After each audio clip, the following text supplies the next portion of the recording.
Hi viewers, இன்னைக்கான வீடியோல என்ன நடக்குது சொல்லிட்டு பார்ப்போம். வீடியோக்குள்ள போறதுக்கு முன்னாடி நம்ம சேனலை லைக் அண்ட் சப்ஸ்கிரைப் பண்ணிட்டு கொஞ்சம் சப்போர்ட் பண்ணுங்க. வாங்க இப்போ வீடியோக்குள்ள போலாம். எபிசோட் வேற லெவல்ல போய்கிட்டு இருக்கு.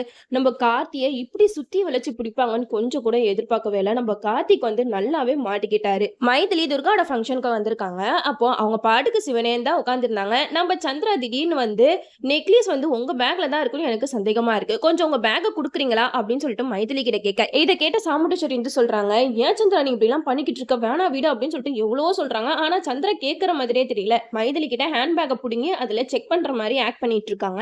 அப்ப அங்க எல்லாருமே ஒண்ணு கூட்டிடுறாங்க. நம்ம கார்த்திக்கு சந்திரா பண்றதெல்லாம் பார்க்கும்போது செம்ம கடுப்பாகுது. ஏன்னா மைதிலி வந்து தீபாவோட அண்ணில, அதனால நம்ம கார்த்திக்கு இதெல்லாம் பார்த்துட்டு சும்மா இருக்க முடியல. அப்போ சாமுண்டேஸ்வரி கிட்ட சொல்றாங்க, கார்த்திக் அவங்க எடுத்திருக்க மாட்டாங்க, அவங்க ரொம்பவே நல்லவங்க அப்படின்னு சொல்லிட்டு சொல்லும்போது நம்ம சந்திரா சொல்றாங்க, அப்போ இவங்களை உனக்கு ஏற்கனவே தெரியுமா அப்படின்னு சொல்லிட்டு கேட்கறாங்க. அதுக்கு கார்த்திக் சொல்றாங்க, எனக்கு நல்லாவே தெரியும், எங்க சொந்தக்காரங்க தான் அப்படின்னு சொல்லும்போது நம்ம சாமுண்டேஸ்வரி சொல்றாங்க, ஏன் மாப்பிள்ளை இதை என்கிட்ட முன்னாடியே சொல்லல அப்படின்னு சொல்லிட்டு சொல்ல, அதுக்கு கார்த்திக் சொல்றாங்க, இவங்க இந்த ஊருக்கு வந்தது எனக்கு தெரியவே தெரியாது, 2 நாளைக்கு முன்னாடி தான் எனக்கு தெரியும் அப்படின்னு சொல்றாங்க. அதுக்கு சந்திரா அப்பையும் சுத்தி வளைச்சு கார்த்தியை மடக்கி பிடிக்கிறாங்க.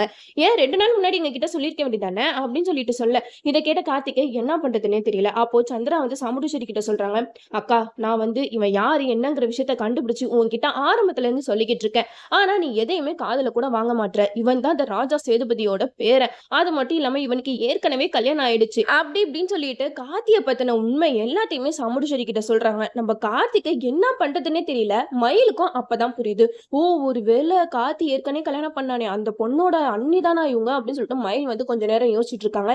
இங்க ராஜராஜனுக்கு என்ன பண்றதுன்னே சுத்தமா புரியல. இப்படி நம்ம மாப்பிள்ள மாட்டிக்கிட்டாரு அப்படின்னு சொல்லிட்டு அவராலையும் எதுவுமே பேச முடியல.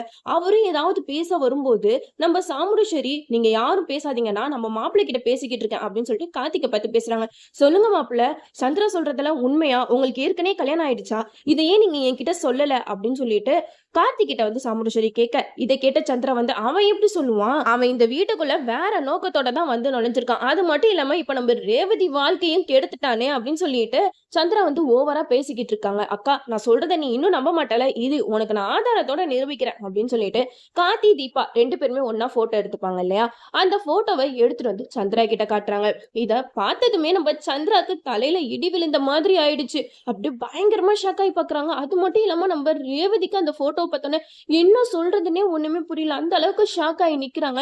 நம்ம கார்த்திக்கு என்ன சொல்றதுன்னு புரியல. அப்படியே அமைதியாவே நிக்கிறாரு. நம்ம சந்திரா சொல்றாங்க, பாத்தியாக்கா நான் சொல்ல சொல்ல நீ நம்ப மாட்டேங்கிறல, இப்பயாவது புரிஞ்சுக்கோ, இவனுக்கு ஏற்கனவே கல்யாணம் ஆயிடுச்சு, இந்த போட்டோல இருக்காளே இவ தான் இவனோட ஃபர்ஸ்ட் ஒய்ஃப் அப்படின்னு சொல்லிட்டு எல்லா உண்மையும் புட்டு புட்டு வைக்கிறாங்க நம்ம சாமுண்டேஸ்வரி கிட்ட. இதெல்லாம் கேட்ட சாமுண்டேஸ்வரி வந்து கார்த்தியை பத்தி கேக்குறாங்க, என்ன மாப்பிள்ள இதெல்லாம் உண்மையா, அப்ப அந்த போட்டோல இருக்கிறது யாரு அப்படின்னு சொல்லிட்டு கார்த்திக் கிட்ட பயங்கரமா கோவமா கேக்குறாங்க. நம்ம கார்த்திக் வந்து அமைதியாவே இருக்காங்க. நம்ம ரேவதி வந்து கார்த்தியையும் பாக்குறாங்க, மைதிலியையும் பாக்குறாங்க. என்ன ஒருவேளை கார்த்தியோட சொந்தக்காரங்களா இருப்பாங்களோ இந்த மைதிலி அப்படின்னு சொல்லிட்டு ரேவதி ஒரு பக்கம் பல விஷயத்த யோசிச்சுக்கிட்டு இருக்காங்க. இப்ப நம்ம ரேவதி வேற கார்த்திய ரொம்பவே லவ் பண்ண ஆரம்பிச்சுட்டாங்க. இந்த நேரத்துல நம்ம கார்த்திய பத்தின உண்மை எல்லாம் தெரிஞ்சா நம்ம ரேவதி என்ன மாதிரி முடிவு எடுப்பாங்கன்னு தெரியல.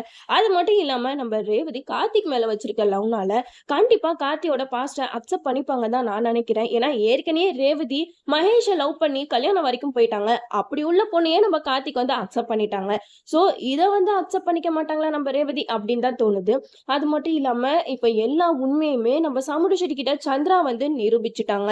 நம்ம சந்திரா வந்து கார்த்திக்கு ஏற்கனவே கல்யாணம் ஆயிடுச்சு அப்படிங்கிற உண்மை தெரிஞ்சிச்சுன்னா கார்த்தியை என்ன பண்ண போறாங்கன்னே தெரியல. அது மட்டும் இல்லாம நம்ம மைதிலி மனசுல நினைச்சுக்கிட்டு இருக்காங்க, சே நம்ம இந்த ஃபங்க்ஷனுக்கு வந்திருக்கவே கூடாது, நம்ம வந்தனால தானே இப்ப கார்த்தி தம்பி பிரச்சனையில மாட்டிக்கிட்டாரு அப்படின்னு சொல்லிட்டு அவங்க ஒரு பக்கம் யோசிக்கிறாங்க. கார்த்திக் கிட்ட சாமுண்டேஸ்வரி கேட்டுக்கிட்டே இருக்காங்க, மாப்பிள்ள இப்போ நீங்களாம் உண்மையை சொல்றீங்களா அப்படின்னு சொல்லிட்டு கேட்க, அதுக்கு நம்ம கார்த்திக் வந்து பேச வராங்க.